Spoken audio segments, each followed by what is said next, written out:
Listo, ya comenzó la grabación, entonces muy buenas tardes para todos. Gracias por asistir a esta segunda clase.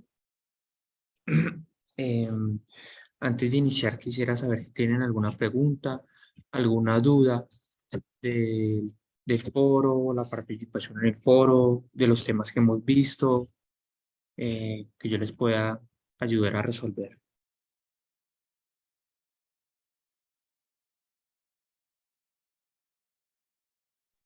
Buenas noches, profe. ¿No? ¿Ninguna?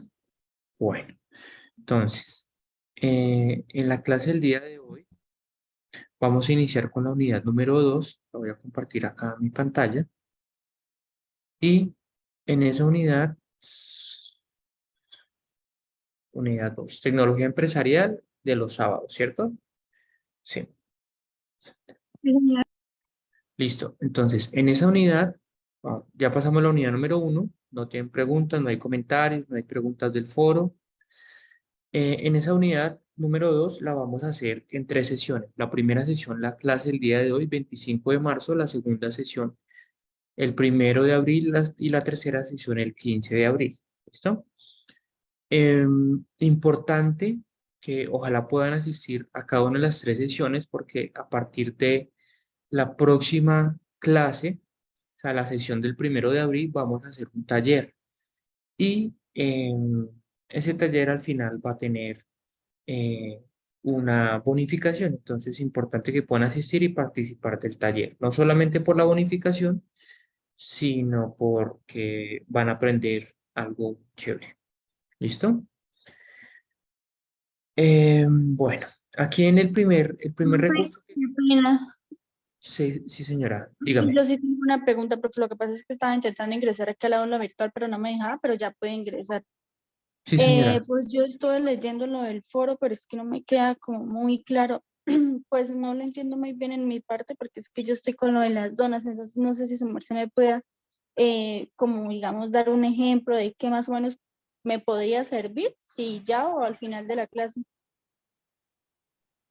Pues no, si quieres ya de una vez, ya de una vez. Digamos, voy a tomar como ejemplo, y está Diana Marcela Barrios Zafra conectada.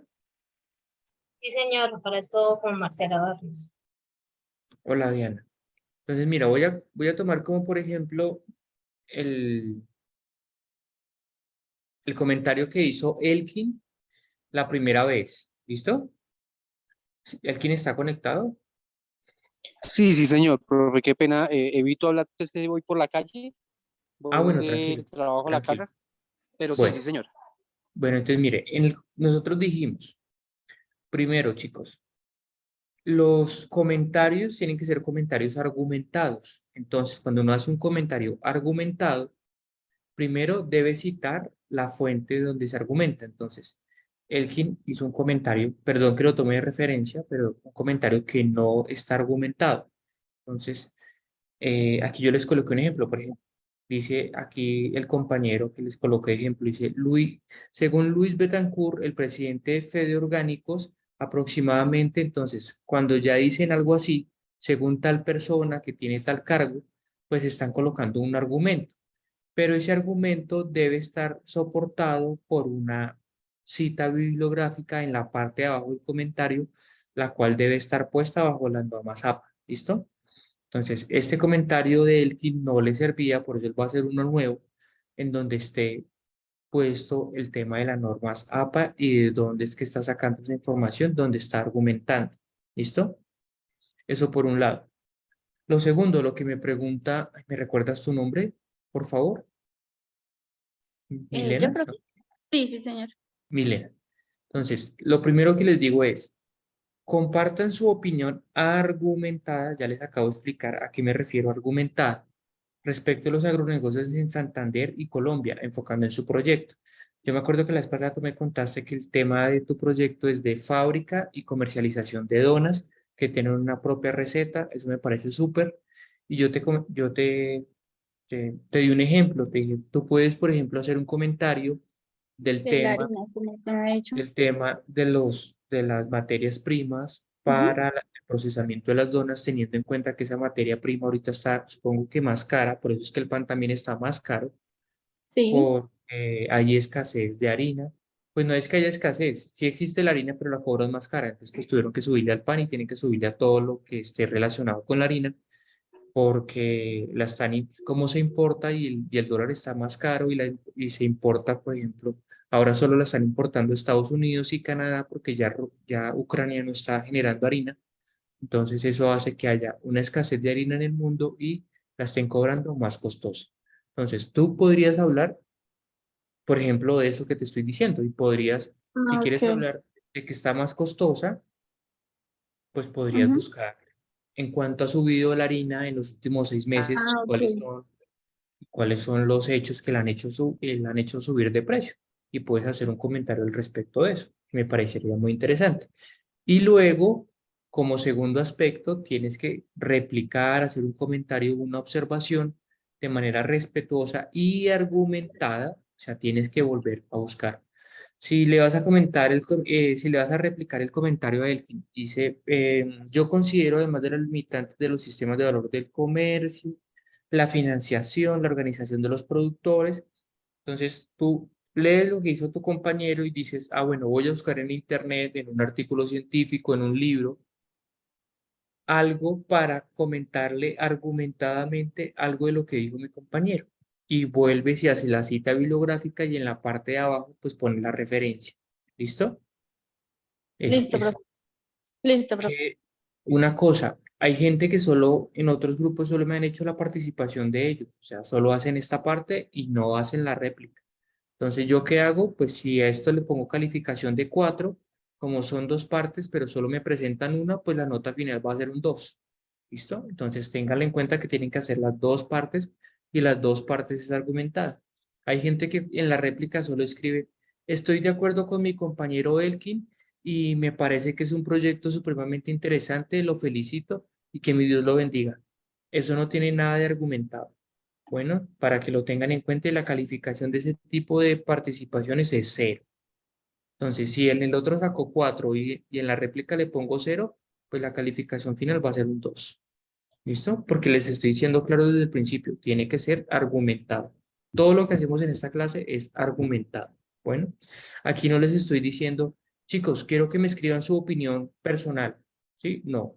Su opinión personal es válida y se las estoy pidiendo, pero tiene que ser con argumentos. No les estoy diciendo, escríbanme lo que ustedes opinan de lo que dice él. Ah, bueno, porque si no sería, yo opino que el proyecto de Elkin está muy bien y lo felicito y ya, o sea, ahí la réplica sería totalmente válida, pero les estoy diciendo que hagan su opinión, su comentario, su observación, naturalmente con base en lo que ustedes piensan, con sus ideas, pero tiene que apoyarse en un argumento que consulten en un libro, en un artículo científico, en un catálogo que pueda ser trazado. ¿Listo? Otros problemas que he visto en otros grupos, me colocan acá una referencia, no lo hacen bajo la norma APA, o sea, solo pegan en la página de internet donde lo tuvieron y uno va a intentar buscar esa página de internet y la página de internet no sirve.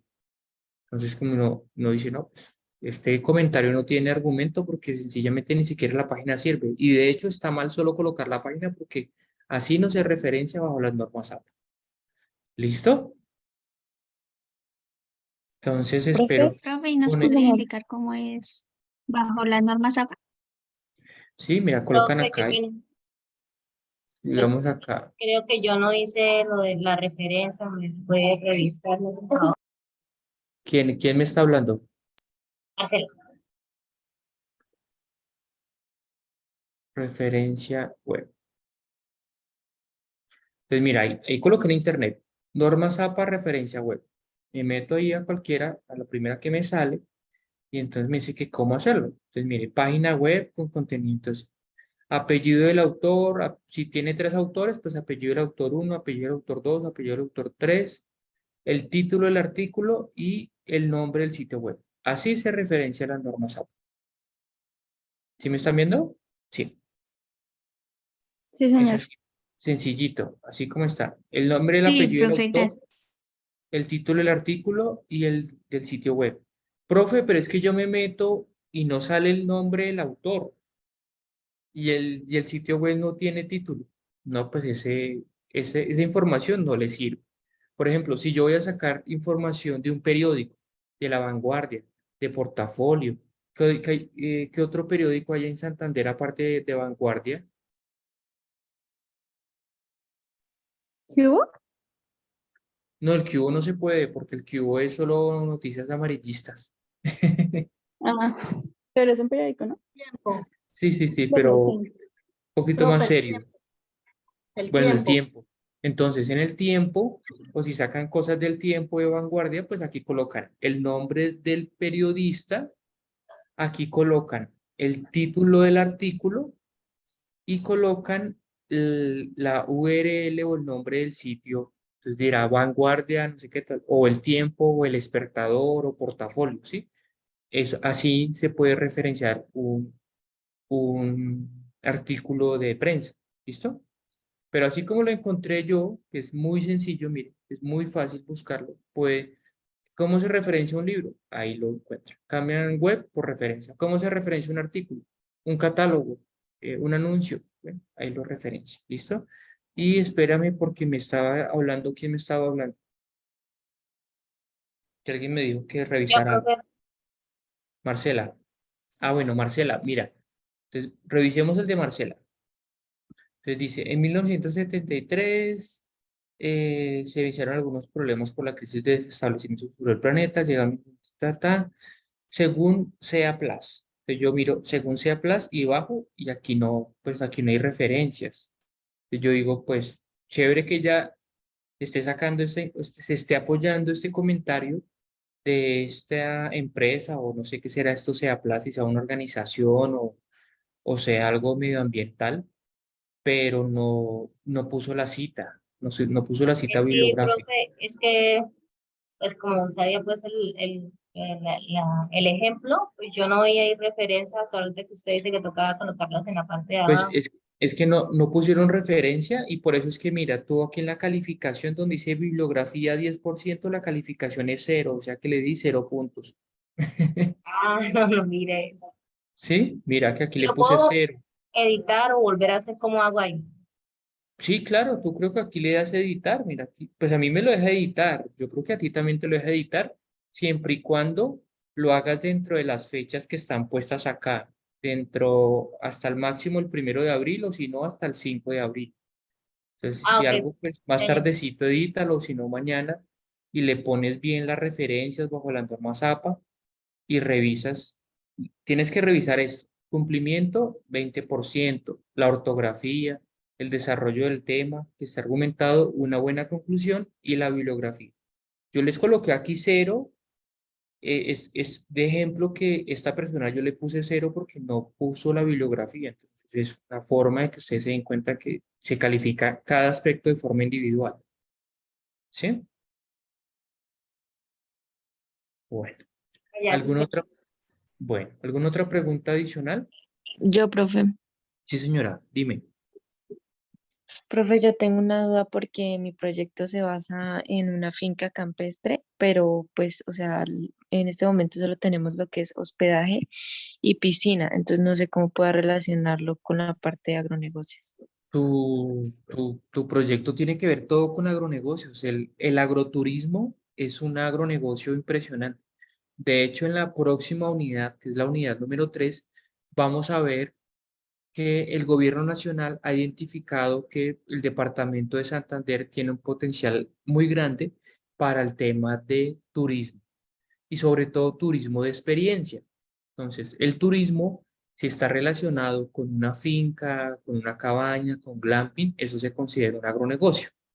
Entonces, puedes hablar de eso, Señor. de agroturismo o de si tienes tú asociado algún turismo de experiencia. em, Puedes hablar del crecimiento del sector, de que cuánto ha crecido el agroturismo en Santander, en el país, qué es el turismo de experiencia o el agroturismo de experiencias. Eso tienes todo el potencial del mundo para escribir de eso. Sí, Ah, listo, sí, señor. sí te ayudé. O sea, ese proyecto a mí esos proyectos a mí Porque tú no ofreces un producto, tú ofreces un servicio, Sí, ¿sí? Una experiencia. sí, señor.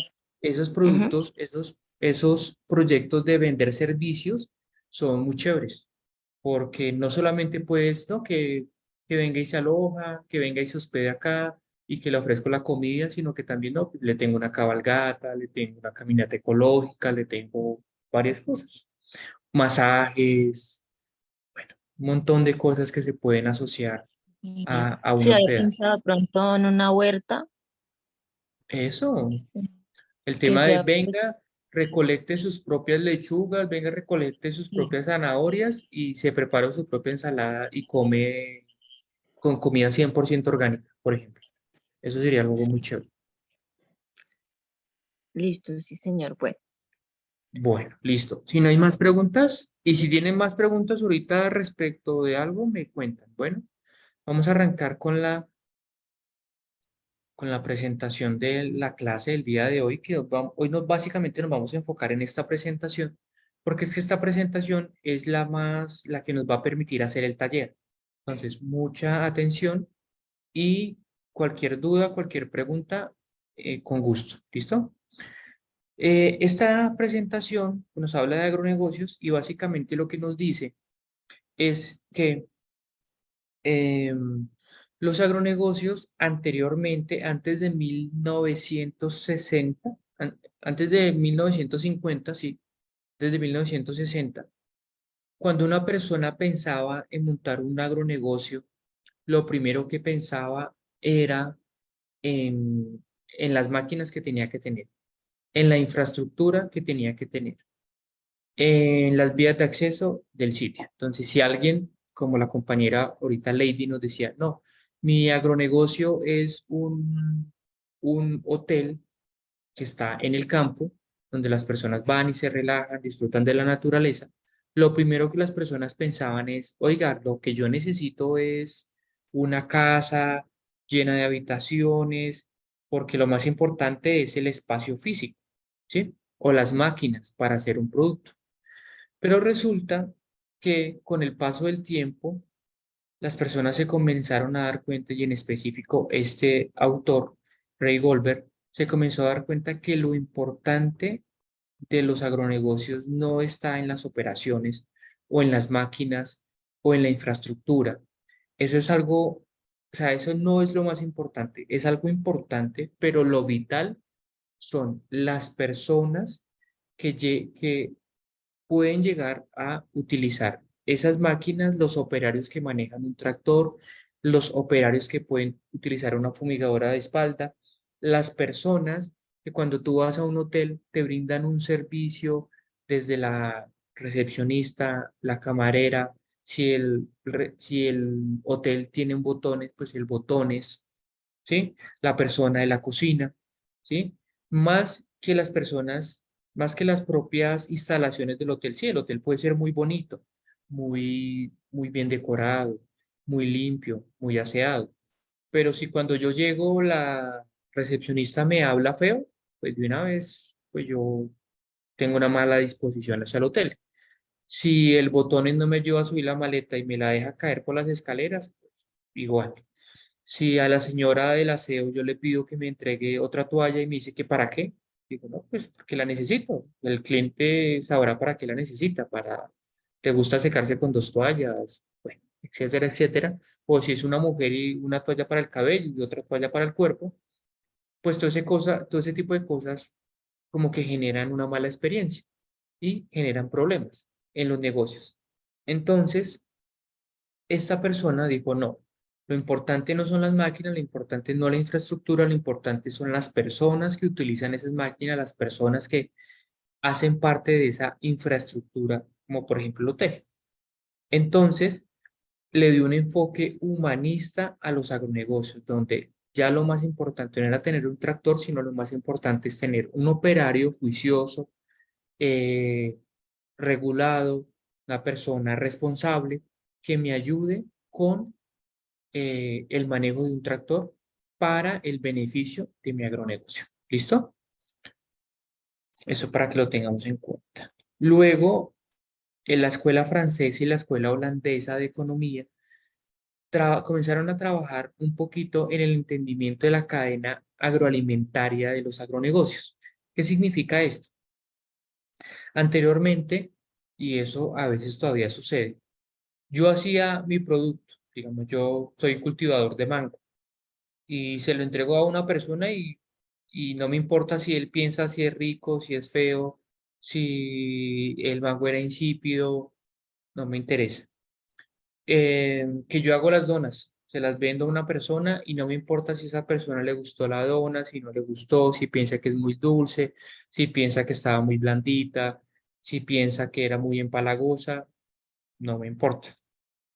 Después se comenzaron a dar cuenta que es importante hacerle seguimiento a la cadena agroalimentaria con varios propósitos.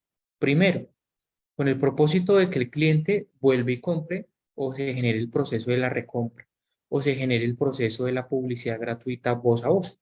Que si yo hago una dona deliciosa, una dona muy rica, a un precio asequible a la mayoría de los consumidores, pues esa persona va a decir, oiga, allá en tal lado venden unas donas ricas, un día de estos vamos, nos tomamos un café, o vean, les recomiendo tales donas, ¿sí? Son muy ricas. Pero adicionalmente a esa parte de la cadena agroalimentaria del tema del voz a voz, está el tema de la trazabilidad. Se comenzaron a identificar que a través de los productos se pueden transmitir enfermedades. Entonces, por ejemplo, no sé si ustedes se acuerdan el problema de las vacas locas. ¿Alguien sabe qué fue lo que pasó con eso en Europa? ¿Alguien recuerda? Que me ayude.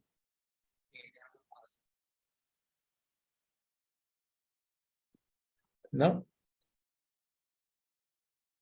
Bueno, pues resulta que en algunas granjas de Europa, no me acuerdo específicamente si fue en Inglaterra o fue en Alemania en donde arrancó ese problema, unas vacas comenzaron a comportarse de una forma extraña. Por eso se llamaba la enfermedad de las vacas locas. Como se comportaban de una forma extraña con respecto al comportamiento natural que tiene un animal. Y pues los dueños de esas vacas lo que hicieron fue comenzarlas a sacrificar. Digamos que el problema paró ahí. Pero luego el problema se siguió extendiendo y se comenzaron a dar cuenta las autoridades sanitarias que era por un tema de una bacteria que les afectaba el sistema neuronal y el sistema nervioso a las vacas, que hacía que se comportaran de una forma extraña. Pero también se dieron cuenta que habían muchas vacas que no presentaban los síntomas de volverse locas, pero que tenían la bacteria en su interior. Y que esa bacteria, no me acuerdo si es una bacteria o un virus, que ese microorganismo, dejémoslo en ese punto, también se transmitía a través de la carne cuando los animales se sacrificaban y ese microorganismo persistía durante la cadena de frío hasta que la carne se llevaba al consumidor final. Y entonces, cuando el consumidor final se comía ese pedazo o ese trozo de carne, pues también se estaba comiendo el microorganismo. Y ese microorganismo le podía generar un problema asociado neuronal a los humanos. Entonces, ellos se comenzaron a dar cuenta que era necesario hacer una trazabilidad de los alimentos, de dónde venían esas vacas, dónde eran criadas, dónde nacieron, con el propósito de rastrear dónde creció ese microorganismo y poder generar una vacuna para los animales y que naturalmente si los animales estaban vacunados, si eliminaban ese microorganismo, pues ya no nos llegaría a nosotros, los humanos, por el consumo de la carne. ¿Listo? Entonces se comenzó a pensar no solamente del tema de la cadena agroalimentaria para la venta del producto, sino también como una medida sanitaria. ¿Listo? Entonces, en la actualidad, ¿de qué se componen las cadenas agroalimentarias?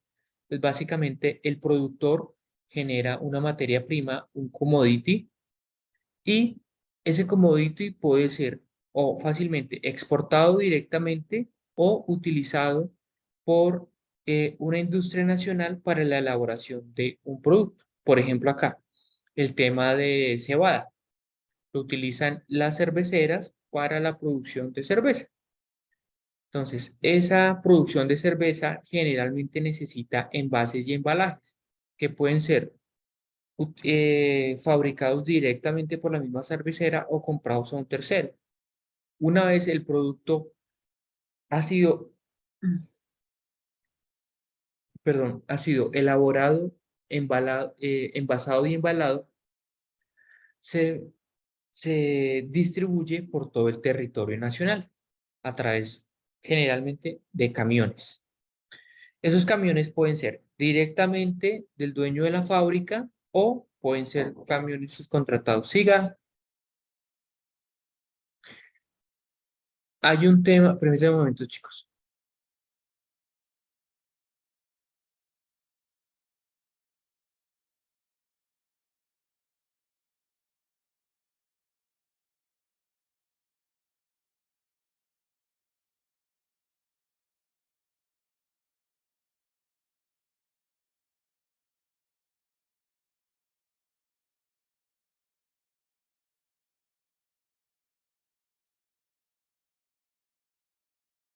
Es que hoy me encuentro desde la sede de la universidad, pero la que está en Piedecuesta, en Guatiguara.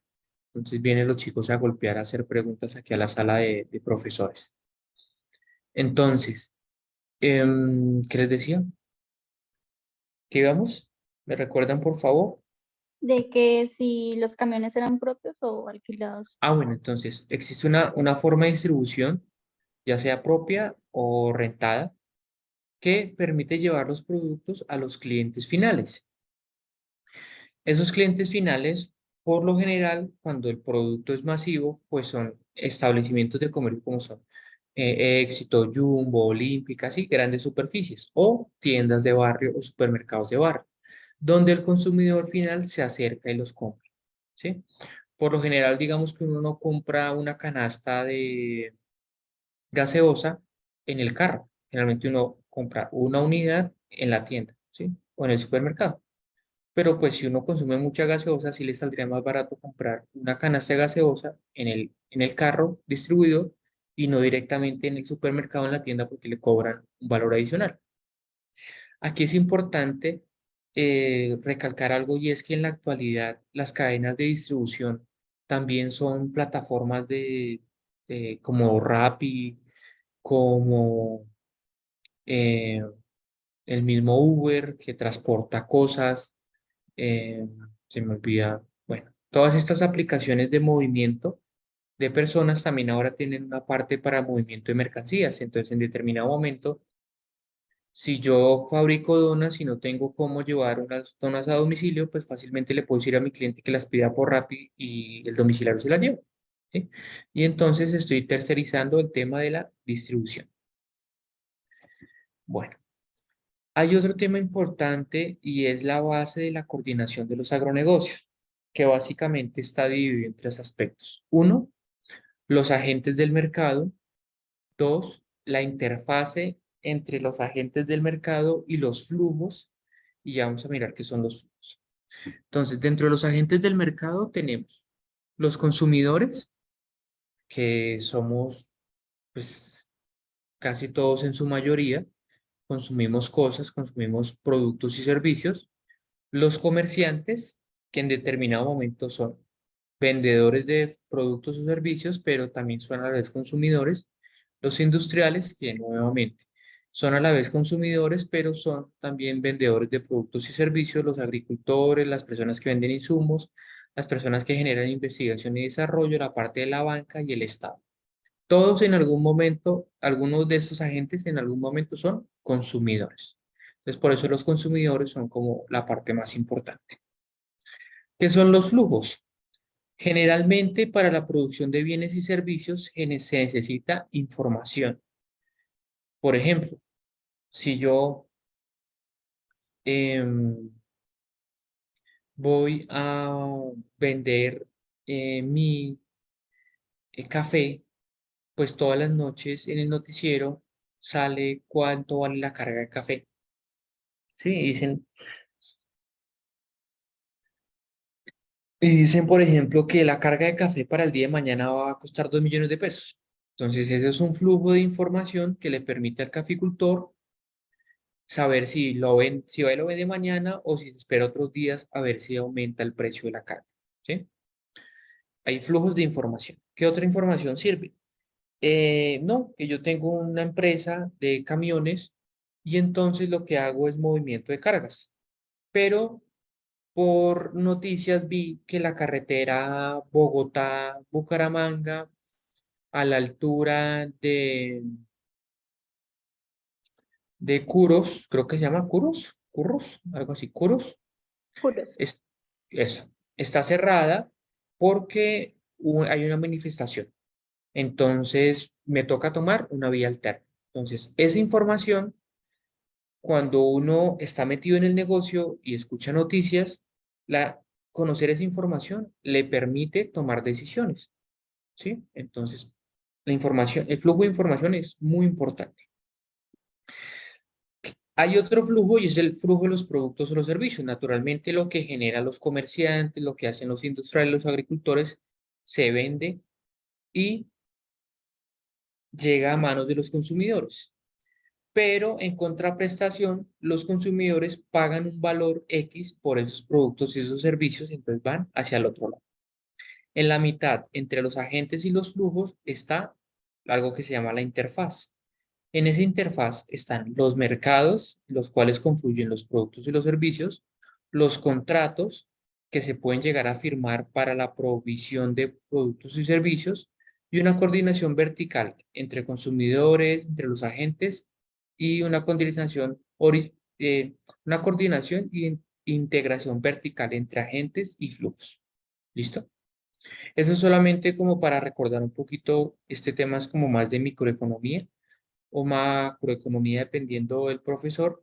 Entonces, para recordar un poquito este tema. Bueno, vamos a saltarnos eso un poquito.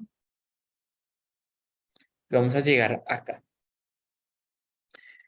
En cualquier empresa, en cualquier organización, en cualquier innovación que yo vaya a hacer, en cualquier emprendimiento, siempre van a haber algunos elementos de análisis que yo tengo que tener en cuenta para poder desarrollar mi empresa, mi idea de negocio. Perdón, independiente de si es o no un agronegocio. ¿Listo? Entonces, bueno, ya vamos a mirar los elementos que están aquí hacia abajo, pero vamos a aprovechar que aquí hay como una definición de agronegocios intermedia para leerla, para aprovecharla. Dice, el agronegocio es la unidad de decisión que combina recursos naturales como tierra, agua, clima, etcétera, recursos humanos, recursos de capital, recursos de conocimiento tecnológicos y de información para producir bienes de origen vegetal, animal y o la transformación de los mismos en bienes intermedios o de consumo final para un mercado determinado y dentro de una operación rentable. Evidencien algo en esta presentación y era lo que hablamos la vez pasada de commodities. Yo ya les hablé de un commodity, ¿sí? ¿O sabe alguien qué es un commodity? No, no, yo no. Profe, creo que no habló la vez pasada, o no recuerdo. Bueno, Milena, tú eres el proyecto de las donas, ¿cierto? Sí, señor. Bueno, ¿tu producto es un producto primario o es un producto procesado? Procesado. Listo. Alguien que me dé otra idea de producto, de otro proyecto, para poner un ejemplo, de otro proyecto que tengan un producto, de la elaboración de un producto, por favor.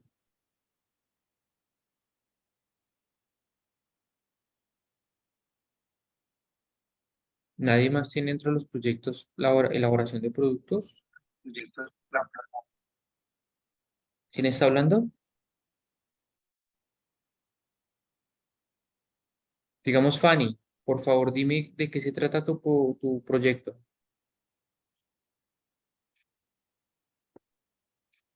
Fanny, ¿me escuchas?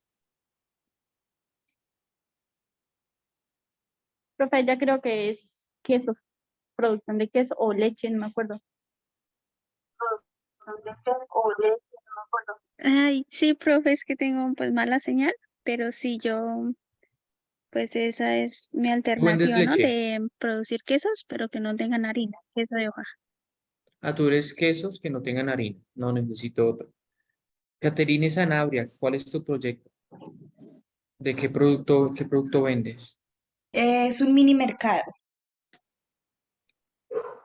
Bueno, se me sirve.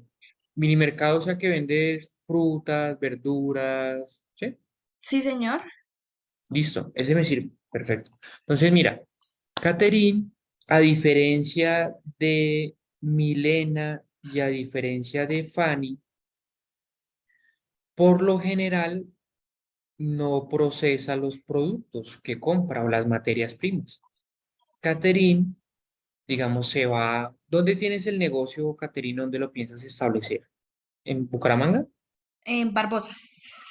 En Barbosa. Entonces, digamos, ella se contacta con proveedores o con cultivadores, por ejemplo, de papa, o va a la Plaza Central de Barbosa, Santander, y no compra un bulto, sino compra tres, entonces le dejan el bulto más barato, y lo que ella hace es, se lo lleva a su negocio y como lo vende al menudeo, pues ya la libra que en la plaza le sale a 5.000 pesos, por ejemplo, es una libra de papa, bueno, 2.000 pesos, ella la vende a 2.250 y le gana por venderla en cantidades más pequeñas.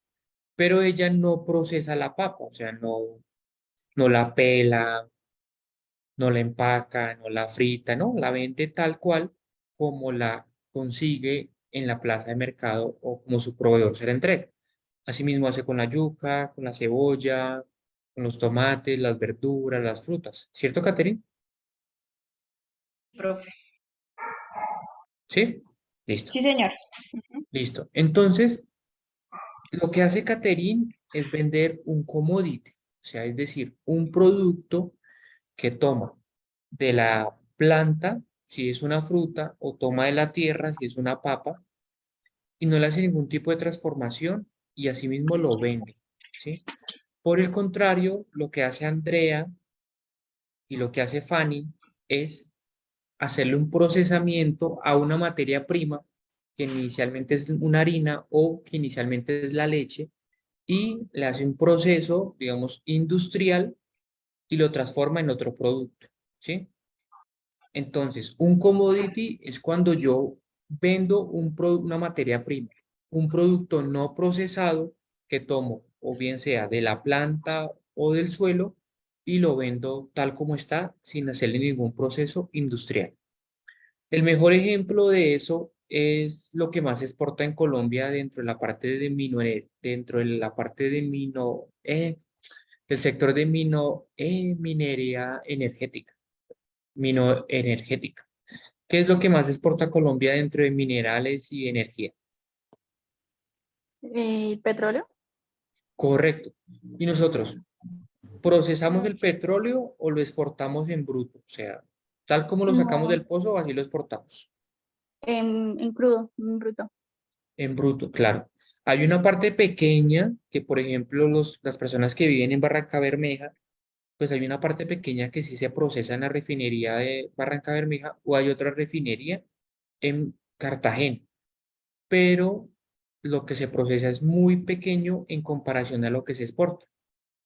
Entonces, hay otro mineral que, por ejemplo, el carbón, que se extrae en el Cerrejón, en la Guajira, en el Cesar, que también, como lo sacamos de la tierra, así lo exportamos, no le hacemos ningún tipo de transformación.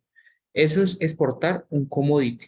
Cuando yo exporto limón, cuando yo exporto café, cuando yo exporto banano, uchúa, ganado en pie, estoy exportando commodities, productos que no se procesan, productos que como se sacan de la tierra o se cogen de las plantas, asimismo Profe, se ven. Dime, y una pregunta, digamos para Colombia, pues obviamente sería más rentable que, digamos, se le hiciera el proceso industrial del, digamos, del petróleo acá en Colombia. ¿Por qué no lo hace? ¿Por falta de maquinaria o por falta de presupuesto? muy bien, O en Milena, sí? a eso iba. Para Colombia sería más rentable exportar productos procesados, es decir, exportar quesos, exportar donas, exportar no petróleo, sino exportar gasolina, exportar diésel, exportar, ¿sí? ¿Por qué no se hace? Porque la inversión inicial para montar, por ejemplo, una refinería de diésel es altísima.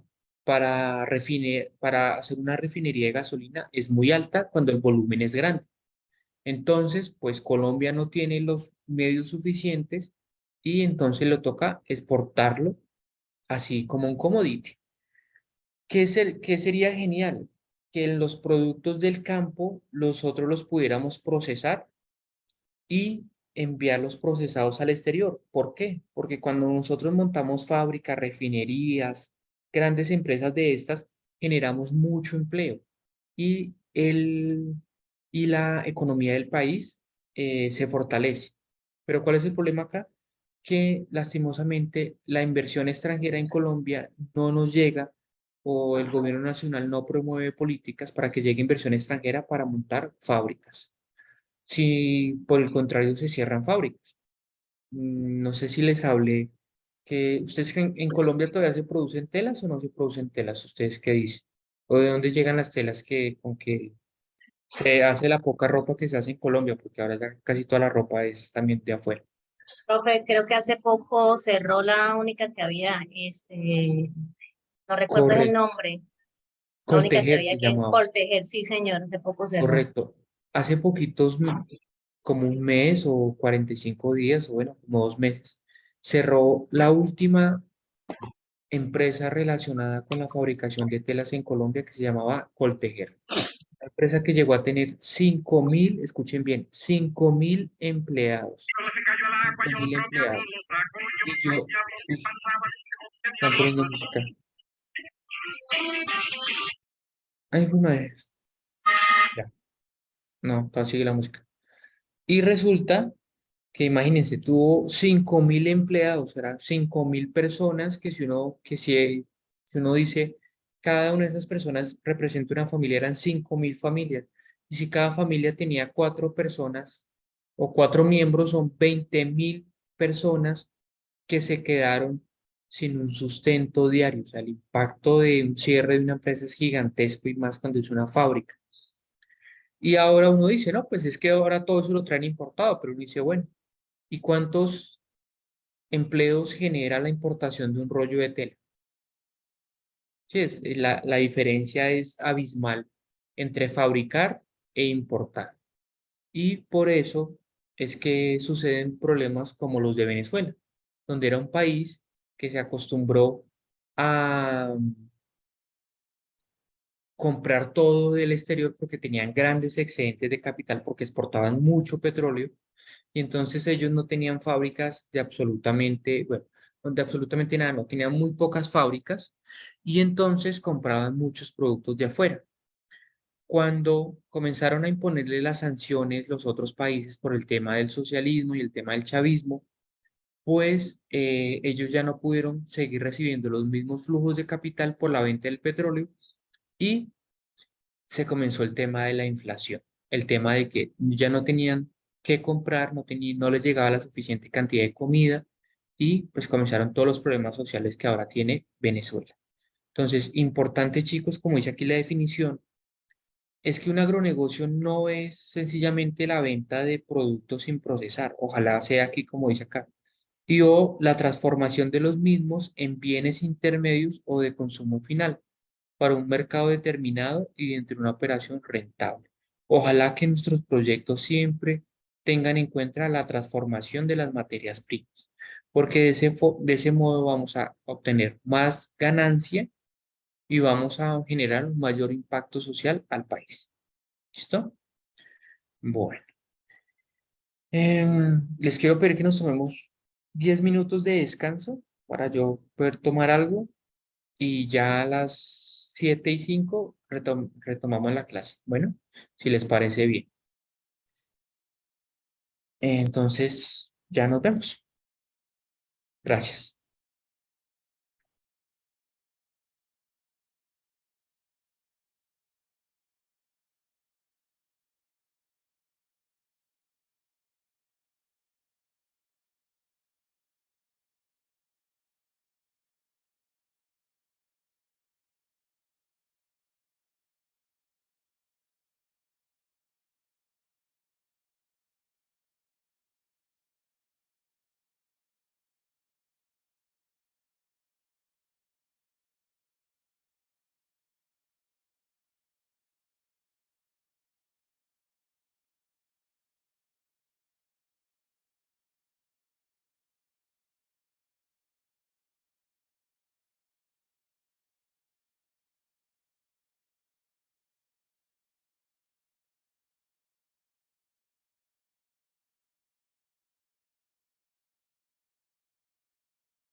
Listo.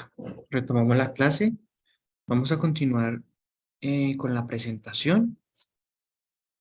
O sea, aquí como hay, porque hay como tanto como jeje, como mosquitos y porque hay muchos árboles. Bueno,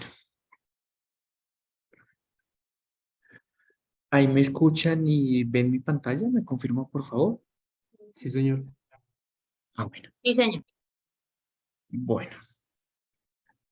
Dentro de cualquier empresa, dentro de cualquier emprendimiento, dentro de cualquier negocio, siempre hay unos elementos de análisis que se deben tener en cuenta para poder desarrollar las actividades. En este caso nos dice que los elementos de análisis inician con los recursos.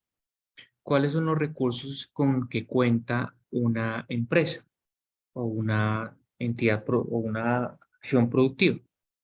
Están los más importantes, los recursos humanos, es decir, el capital humano con que se cuenta para llevar a cabo las actividades. Muchas empresas necesitan recursos naturales, siempre se necesitan agua, ya sea para la actividad de los baños, limpiar pisos, si es algo relacionado con el campo, pues para regar, darle de beber a los animales, etcétera. Siempre necesitan materiales, materias primas, siempre se necesita capital en términos de flujo de dinero y se necesita conocimiento, saber hacer las cosas. ¿Listo? Ese es el primer elemento, los recursos. El segundo elemento son los sistemas y los procesos, es decir, dentro de las organizaciones debe estar estructurado cuáles son los sistemas y los procesos por los cuales se articulan cada una de las acciones al interior de la compañía. La más básica de todas es el proceso de toma de decisión. Desde el gerente hasta la señora que nos ayuda con el aseo en una empresa, tiene que tomar decisiones, cada uno pues en niveles diferentes. Pero entonces ese toma de decisiones debe ser una toma de decisiones pues consecuente con el nivel de responsabilidad y consecuente pues con las acciones de la compañía. Pero es importante que las personas reciban capacitación de cómo se toman esas decisiones o cómo la empresa espera que las personas tomen decisiones en momentos determinados, ¿sí? También hay un elemento importante y es la cultura empresarial. Por lo general, en cada región existe una cultura. Está la cultura costeña, la cultura de los paisas, la cultura santandereana, la cultura de la gente de Pasto, de Popayán, ¿sí? Los rolos. Y también, a su vez, dentro de las organizaciones existen diferentes culturas. En la medida en que esas culturas sean positivas, ayudan a crecer a las empresas porque ayudan a motivar a los empleados, pero hay a veces que las culturas empresariales son nocivas. Hay mucha envidia, hay muchos malos tratos al interior, ¿sí? Entonces eso genera problemas. Es siempre importante definir criterios de calidad de los productos. Uno no puede esperar vender los productos sin siquiera fijar criterios básicos. Entonces yo le haría la pregunta a Milena. ¿Cuál es un criterio básico de calidad de una dona? Que tú dices, no, si no cumple eso, yo no la puedo vender. Si se llegó a poner dura, ya no se puede vender. Entonces es exacto. Entonces es como, esa sería como la firmeza. Si es muy firme, no se puede vender. Ujú. Es un criterio básico. Listo. Asimismo, cuando uno hace un servicio o cuando uno vende un producto, pues tiene que fijar un criterio. Por ejemplo, en el tema de servicios, la compañera que tiene la idea del hotel, pues, una idea del servicio sería, no, si la habitación está sucia, no la puedo alquilar. Me toca esperar, hacerle la limpieza adecuada, organizarla y ahí sí la puedo volver a alquilar. Entonces, por eso es que en algunos hoteles le dicen a uno, tiene que entregar la habitación a las 12 como máximo y a los huéspedes nuevos se la entregan a las 3. con el propósito de que ellos tengan por lo menos 3 horas para hacer todo el tema de la limpieza. ¿Listo? La organización. Generalmente las empresas están organizadas comenzando con los gerentes y terminando con los operarios, por ejemplo, que es la parte más baja. Pero importante que esa organización, y eso ahora se ve mucho, cada vez que que las organizaciones sean menos verticales y más horizontales. ¿Qué quiere decir eso? Cuando una organización tiene muchas jerarquías verticales, o sea, hacia arriba, significa que hay muchos jefes en la empresa. Entonces, hay muchas personas que este es el jefe de este, es el jefe de este, y así como que van sucesivamente. Por el contrario, cuando es de forma horizontal, pues como que hay un jefe y todo el resto de personas se consideran compañeros de actividades. En Europa, por lo general, la estructura es muy horizontal, casi plana, donde solo hay un gerente de compañía, gerentes de departamentos, pero ya las personas que están al interior de los departamentos son compañeros, no hay más jerarquías. Eso es muy importante. Naturalmente, la dirección es pieza fundamental de cualquier empresa.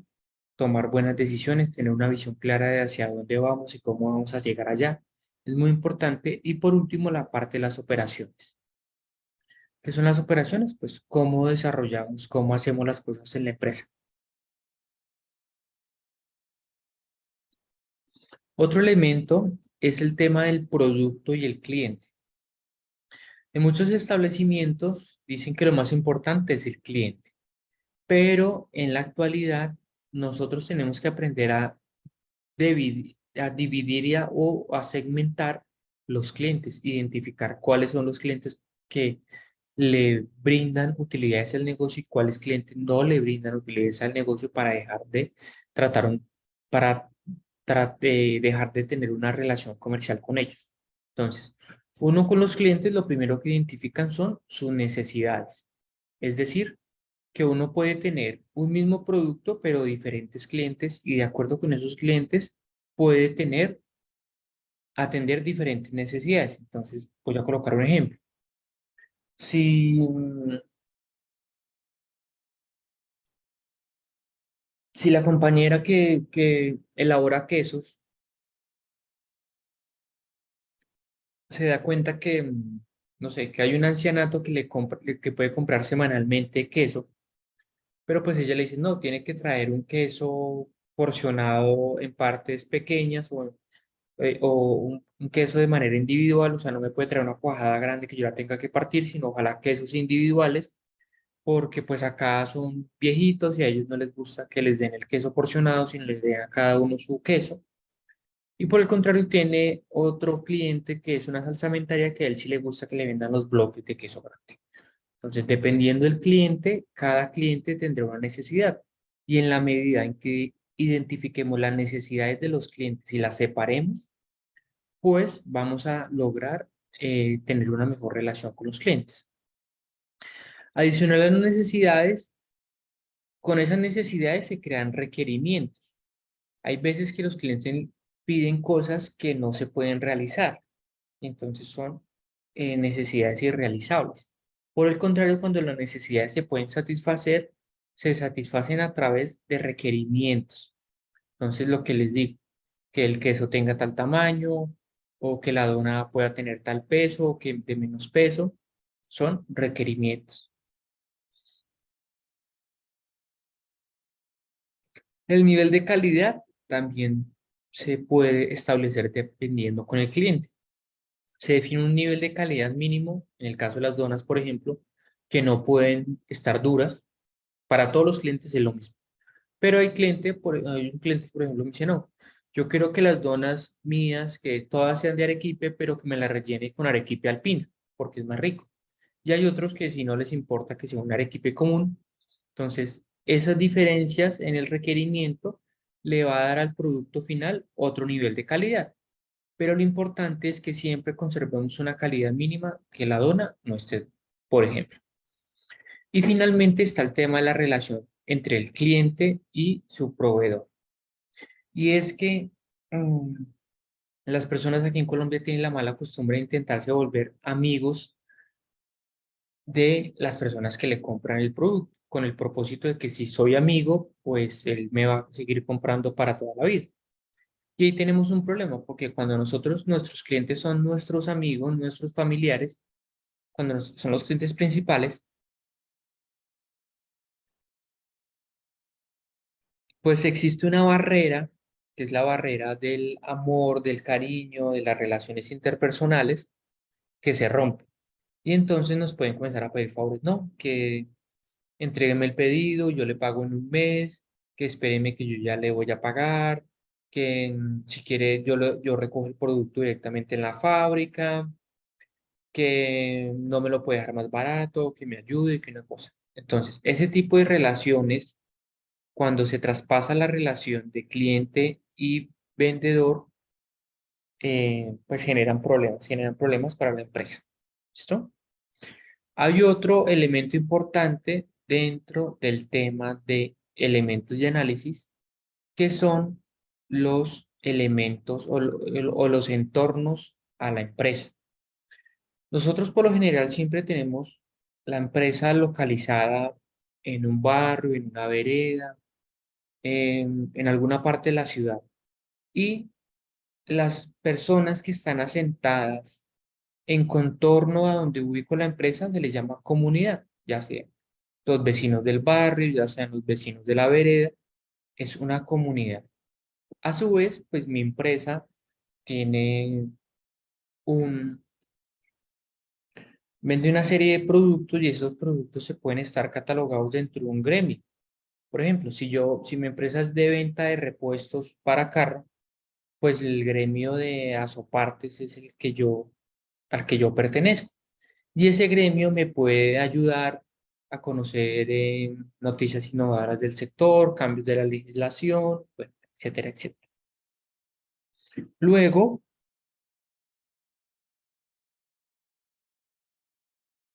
hay un enfoque sectorial, pero digamos que este sí es más grande, y es el que mi empresa vende repuestos. Entonces, mi empresa vende repuestos de motos, entonces hay una agremiación de venta de repuestos para motos.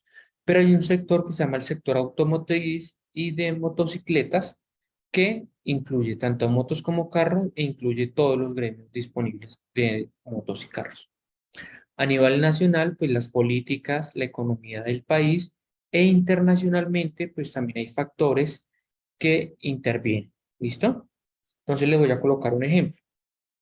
Si mi empresa es si mi empresa es un restaurante y nacionalmente se genera un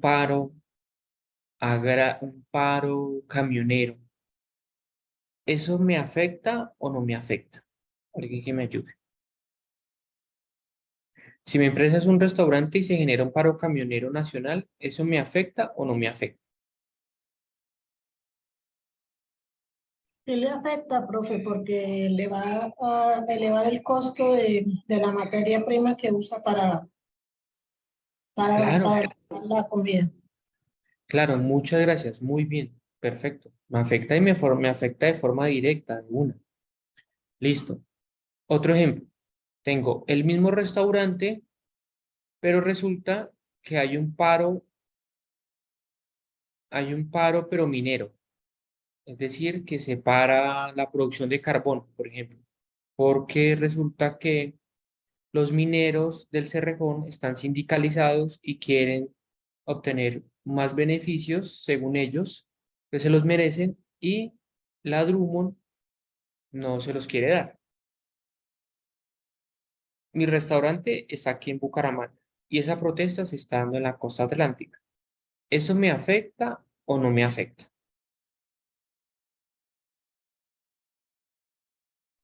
Creería que no. No afecta. Claro, no afecta porque pues me afectaría si el restaurante estuviera puesto allá en el Cesar o en La Guajira Y las personas que me compran los almuerzos a mí, pues eran los trabajadores que ahora están protestando. Ahí sí me afectaría porque son mis clientes. Pero si yo tengo el restaurante en Bucaramanga o en Bogotá o en Pasto o en Medellín, pues que unas personas de un sector como es el minero energético estén protestando, pues no me afecta a menos de que cierren una vía o bueno, pase algo muy extraordinario que no me permita llegar a algo para mi negocio.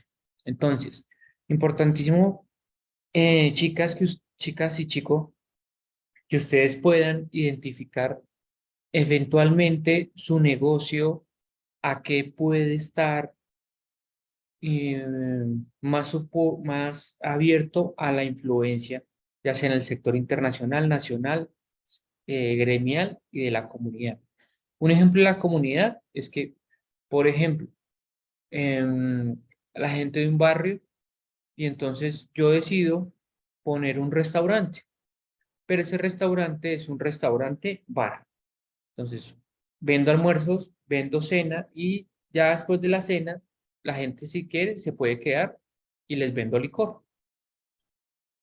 Si esa zona no tiene una condición de que sea una zona para recreación y por el contrario es una zona residencial, créeme que la comunidad va a comenzar a poner problemas porque usted no los deja dormir, que ese ruido es insoportable, que ahora una cantidad de carros se están parqueando al frente de las casas, que eso atrae vendedores ambulantes, inseguridad, bueno, etcétera, etcétera.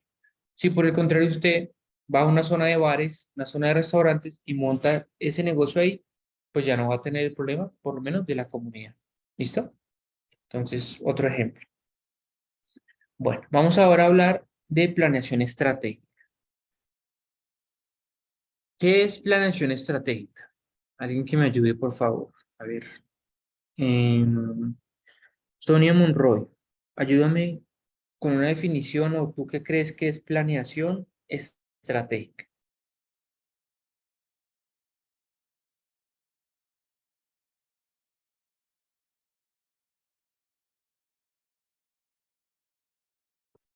Profe, qué pena. Mi apellido es Meléndez, no sé si está hablando de la misma persona. Ay, qué pena, Marica, Sonia. Bueno, Sonia, discúlpame, no lo hice con intención. no hay problema, profe. Pues yo creería que planeación estratégica es como la elaboración de un cronograma o una forma eficaz de hacer las cosas, de llegar a un punto o a una meta o de lograr un objetivo. Muy bien. Y por lo general, cuando uno hace una planeación estratégica, tiene que prever todo, ¿cierto? O sea, tiene que prever desde lo más grande hasta lo más mínimo, porque si no, se generan sobrecostos no previstos, ¿sí? Entonces, el ejemplo que me gusta poner siempre en ese tema de la planeación estratégica es que, por ejemplo, uno planea hacer un viaje a San Andrés y si uno no tiene en cuenta y solo planifica que para ir a San Andrés hay que pagar los tiquetes aéreos, el alojamiento, hay que pagar la alimentación y no más. ¿Qué pasa cuando yo llego a San Andrés y solo tengo el dinero para eso? ¿Qué se imaginan ustedes?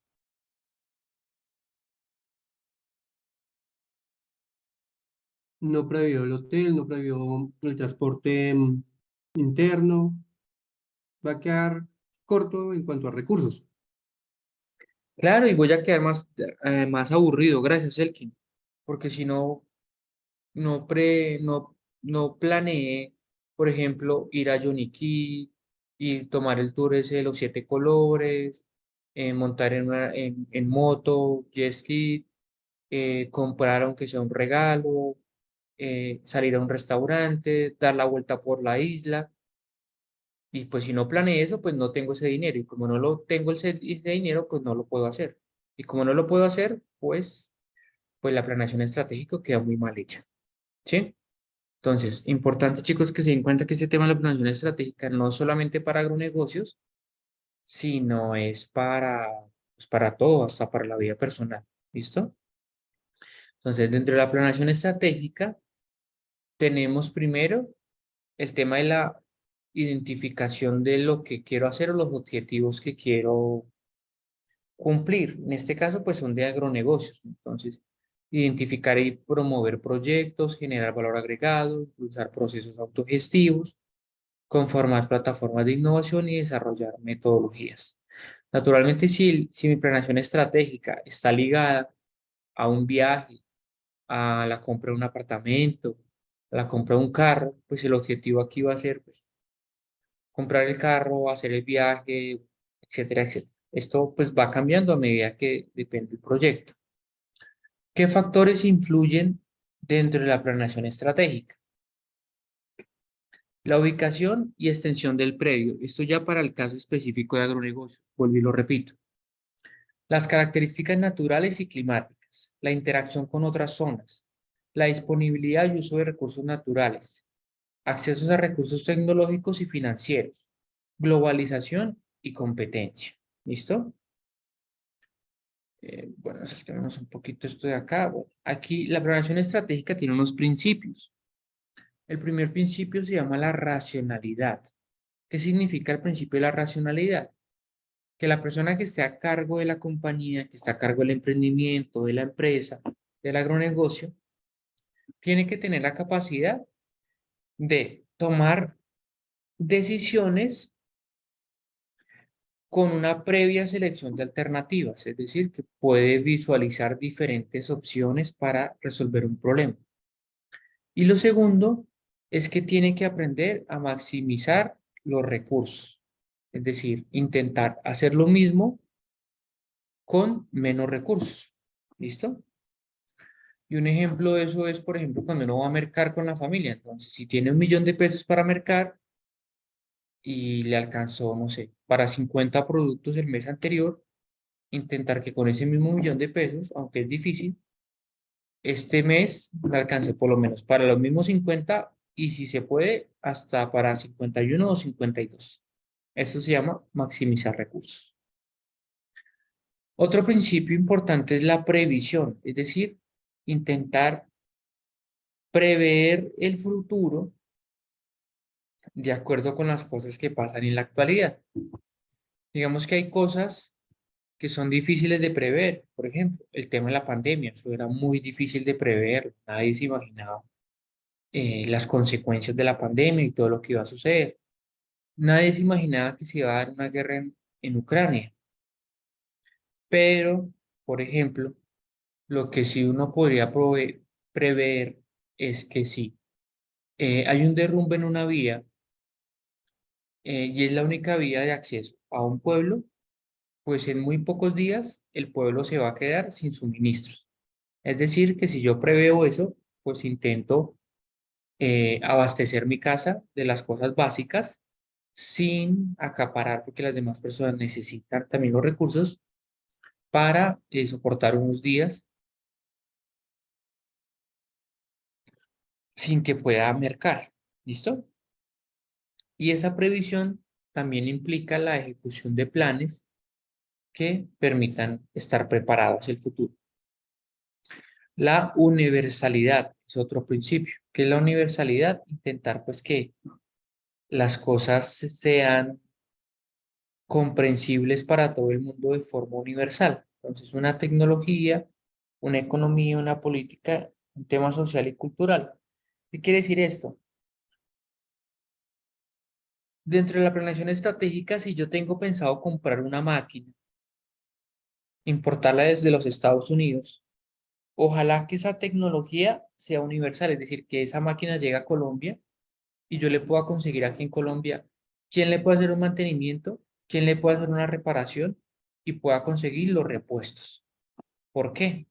Porque si para hacerle mantenimiento a esa máquina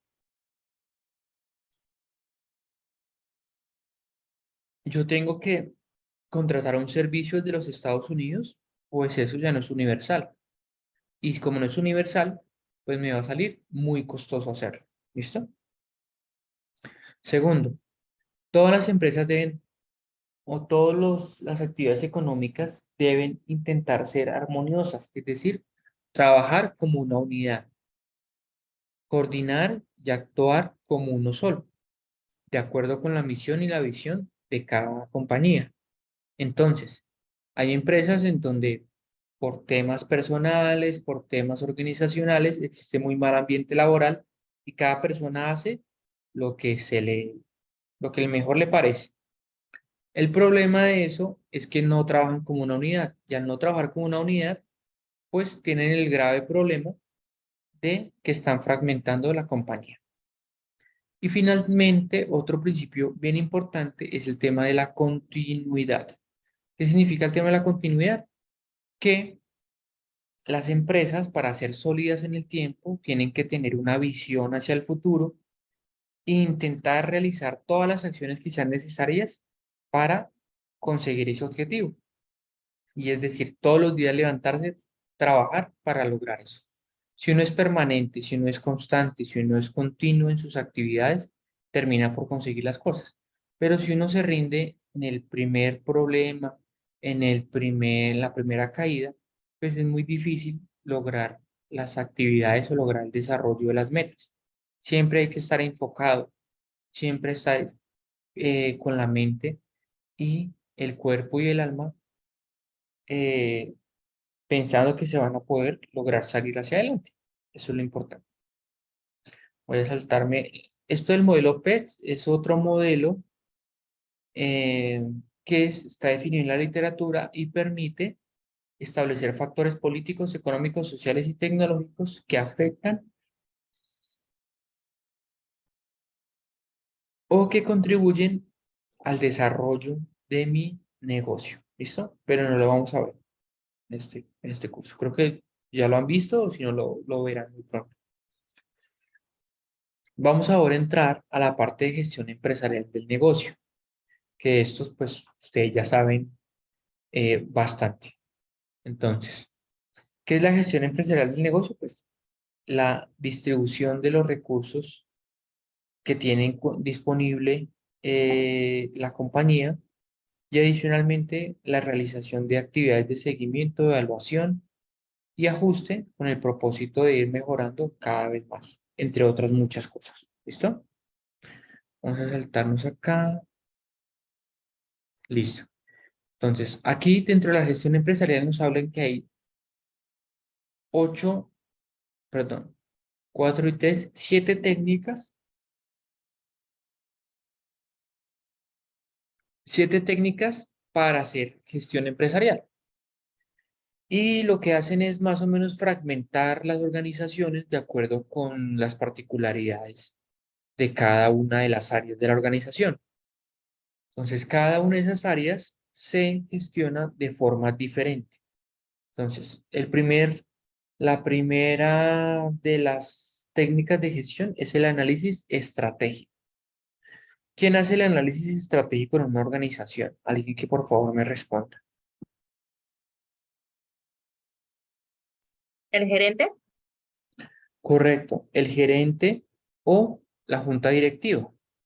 Básicamente lo que analizan es para dónde va la compañía y qué tienen que hacer para llegar a un punto que ellos la quieren llevar. ¿Listo? Luego sigue el tema de la gestión organizacional. Generalmente, la gestión organizacional está muy atada en la mayoría de las organizaciones o de las empresas, perdón, a la gestión de recursos humanos. ¿Qué significa esto? La gestión organizacional está muy relacionada con el tema del clima organizacional y la cultura de la organización, la cultura que está dentro de la empresa, la organización. Y la gestión de recursos humanos, pues está muy relacionada con la selección de personal, la contratación de personal, la calificación de personal y, digamos, todas las actividades que se tengan que hacer necesarias para que las personas se sientan a gusto, no se quieran ir, no quieran renunciar, bueno, etcétera, etcétera. ¿Listo? Ahora, ¿quién hace la gestión financiera? ¿O qué área le suena así como de gestión financiera en una empresa? El área contable. Por ahí escuché contabilidad. y William dijo otra cosa que no alcancé a escuchar. El contador. Exacto. Generalmente la gestión financiera está basada en la contabilidad, pero la contabilidad sencillamente es registrar ingresos y egresos, salidas y entradas de dinero. Las finanzas van más allá de solo gestionar eh, salidas y entradas de dinero y lo que hacen es analizar, por ejemplo, los balances contables, los balances de resultados, el estado de resultados, con el propósito de acuerdo con ese análisis, poder tomar decisiones de tipo estratégico para la organización. ¿Listo? Luego viene otra parte que es la gestión socioambiental, que en la mayoría o en algunas empresas lo unen con la parte de recursos humanos, en lo que ahora llaman HSQ, o que también lo pueden atar con la parte organizacional. Vemos que esto puede estar unido entre sí de forma diferente. ¿Y qué es la parte socioambiental? Pues básicamente es toda aquella acción que permite desarrollar la actividad económica de la compañía o el servicio que presta la compañía, respetando el medio ambiente circundante y la naturaleza. ¿Listo? Y luego viene una parte de operaciones, que ya como les he indicado es básicamente cómo se elabora, se crea el producto que se vende. Y finalmente está las gestiones de las TIC, tecnología, información y computación. Entonces, es básicamente cómo se gestiona la tecnología dentro de la organización. ¿Listo? Entonces, ya los he explicado. Aquí en las siguientes diapositivas se encontrarán información adicional que después lo podrán revisar sin ningún problema. Listo. Aquí en la parte de gestión empresarial, nos dicen que los líderes o las personas que toman las decisiones más importantes dentro de la organización tienen que tener una serie de habilidades y capacidades para lograr que la empresa surja. La primera es la honestidad. Importantísimo eso. Todos debemos ser honestos, no solamente por el que dirán, sino como un principio, un valor de nosotros mismos.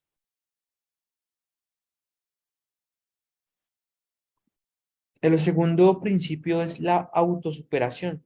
¿Y esto de qué se trata? Pues básicamente es el tema de cómo nosotros podemos ir alcanzando nuevas metas y superándonos a nosotros mismos, es decir, autosuperándonos.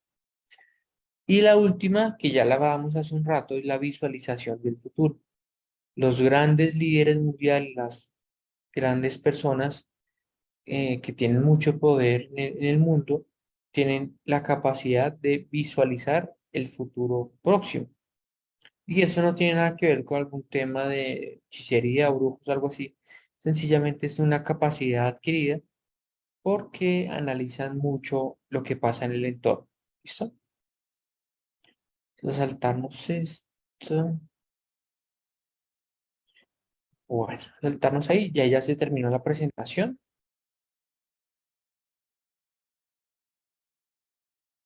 Ya como les indiqué, en la próxima clase iniciaremos con el taller práctico y bueno, desarrollaremos parte del taller práctico. Yo creo que podemos dejar la clase el día de hoy hasta acá y Profe, solo, ¿el taller señora. se hace en clase? Sí, el taller se hace en clase. Importante pues que intenten asistir la mayor cantidad de personas a las dos siguientes clases para desarrollar el taller. Lo haremos en las dos siguientes clases. Y en la segunda clase, o sea, no la que viene, sino en la próxima, explicaré el segundo producto que es un ensayo. ¿Listo? El taller se hace en clase y se hace en grupos. Entonces, pues, entre más personas asistan, pues más chévere es. Si asisten poquitas personas, pues ahí nos acomodaremos. No sé si hayan más preguntas, dudas, comentarios. No, señor, perfecto, profe, Profe, muchas disculpe, gracias. ¿qué dijiste el segundo producto? El segundo producto es un ensayo escrito a mano, pero tranquila que todavía no está abierto, eso se va a abrir el espacio hasta el 15 de abril, entonces no, todavía no es el Profe, a momento. mano, a mano literal, o sea, con lapicero. Sí, escrito a mano, sí, sí, literal. Profe, y en el caso de los que tenemos letra de médico, No, pues toca que lo hagan muy despacio para que le quede más bonita la letra. porque no es por nada, pero mi letra Sí. sí es pésima. Si no inventan los computadores, estarían, mejor dicho, jodidos. Bueno, bueno chicos, si no hay más preguntas, más comentarios, yo solo les quiero dar las gracias, que pasen una muy buena noche y que descansen. Gracias, profe. Gracias, profe. Igualmente, profe, feliz Gracias, noche. profe. Feliz noche a todos. Gracias, profe. Bueno, hasta luego. Gracias, adiós. Hasta luego.